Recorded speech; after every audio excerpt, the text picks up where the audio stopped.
Like every year, we can now know how much it costs to manufacture the iPhone 16 Pro Max. Market research company TD Cowen has published how much it costs to manufacture this Apple device piece by piece, and also including the cost of assembling these parts and the cost of packaging the device. According to their research, all of this costs Apple $485.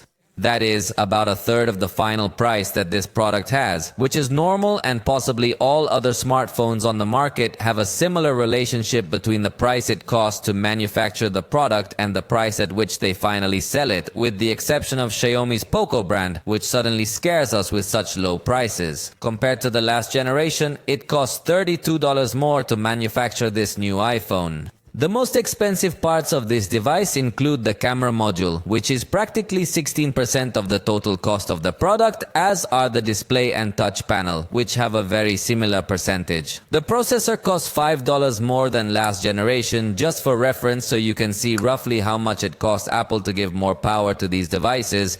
However, curiously, the battery still costs the same, about $15, even though it did have an increase in capacity. Oddly though, there seems to be no mention of the new camera button in this report, so it still remains a secret how much this part specifically costs.